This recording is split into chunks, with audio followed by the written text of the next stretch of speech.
Assalamualaikum warahmatullahi wabarakatuh. Nah,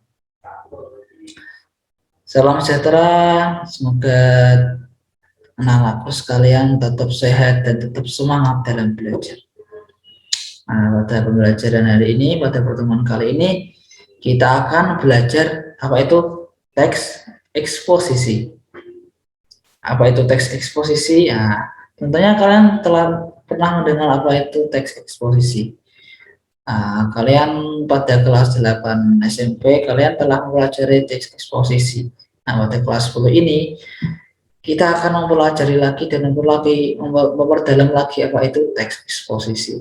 Oke, sebelum kita memulai pembelajaran, alangkah baiknya kita berdoa terlebih dahulu. Semoga dengan berdoa kita dapat mendapat manfaat dalam mempelajari ilmu ini. Doa dimulai. Cukup. Oke. Permasalahan argumentasi, pengetahuan, dan rekomendasi teks eksposisi yang didengar atau dibaca. Nanti yang ke 4.3 itu mengembangkan isi permasalahan, argumen, pengetahuan, dan rekomendasi teks eksposisi secara lisan dan tulis. Jadi yang pertama kita akan mempelajari kategori pengetahuan, itu mengidentifikasi dari mulai struktur, ciri-ciri kebahasaan, ciri-ciri teks, kaidah kebahasaan, teks eksposisi. Kemudian yang tadi keterampilan kita akan mengembangkan isi, yaitu melalui langkah-langkah, melalui bagaimana menuliskan teks eksposisi tersebut. Nah, sebelum mulai pelajaran, Ustadz di sini saya akan memberi sebuah kata mutiara yang saya ambil dari guru saya ketika waktu saya di sekolah, ketika Ustadz di sekolah. Jadi bukan persoalan di mana engkau belajar, tapi bagaimana engkau belajar.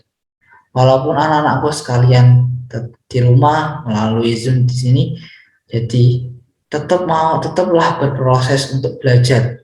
Jadi walaupun di mana saja tetap harus belajar. Nah, ingat itu. Seseorang lahir semangat belajarnya bukan karena tempat, tapi karena kemauan ingin untuk terus belajar dan terus untuk meningkatkan prestasi. Jadi anak-anakku sekalian tetaplah semangat untuk belajar dimanapun kalian berada. Semoga dengan podcast ini anak-anakku sekalian tetap belajar, tetap meraih prestasi, mau tetap meraih cita-cita yang kalian inginkan. Nah, di sini ada beberapa materi yang akan kita pelajari. Itu yang pertama tentang pengertian teks eksposisi, yang kedua itu ciri-ciri teks eksposisi, yang ketiga struktur teks eksposisi. Nah, setelah kita mempelajari tiga ini, kita nanti akan belajar bersama tentang contohnya dan cara dan pengaplikasiannya.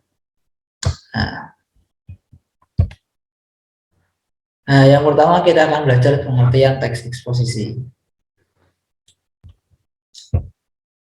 Nah, sebelum itu, apakah anak-anak sekalian pernah berpendapat? Tentunya kalian pernah berpendapat pada teman-teman sekalian, pada teman-teman kalian ataupun keluarga kalian. Contohnya, Bapak Guru di sini memakai warna biru dongker di sini. Ya. Anak-anak sekalian boleh berpendapat bahwa kalian tidak suka ataupun suka. Nah, jika kalian suka, tentunya kalian memiliki alasan sendiri untuk mengapa kalian suka. Nah, jika kalian tidak suka, tentunya kalian memiliki sebuah alasan mengapa tidak suka. Nah, seperti itu. Bapak menyukai warna biru karena warnanya kalem dan jika dilihat itu enak dipandang mata. Jadi tidak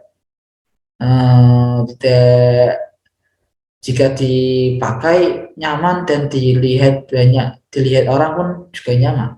Seperti itu alasan Bapak karena menyukai warna biru. Nah, ini ada kaitannya dengan teks eksposisi. Nah, jadi simak slide berikutnya. Jadi apa itu teks eksposisi? Teks eksposisi yaitu diambil dari kata bahasa Inggris yaitu exposition, yang artinya uraian.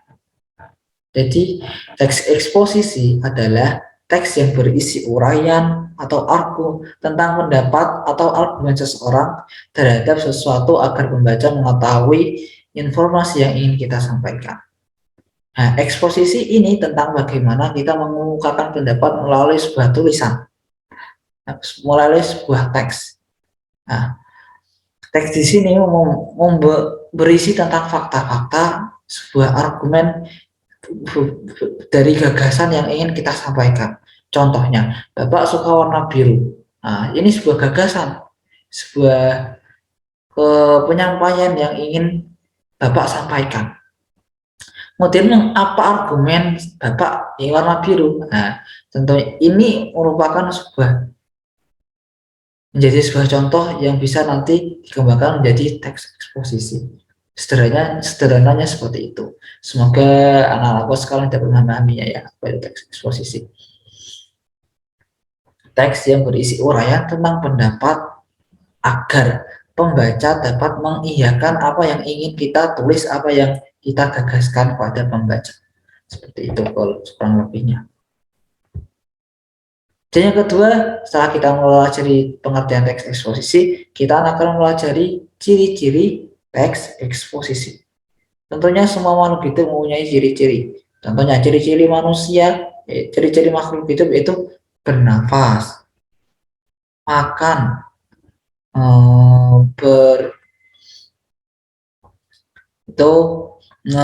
bernafas, makan, minum, tidur. Nah, itu ciri-ciri makhluk hidup.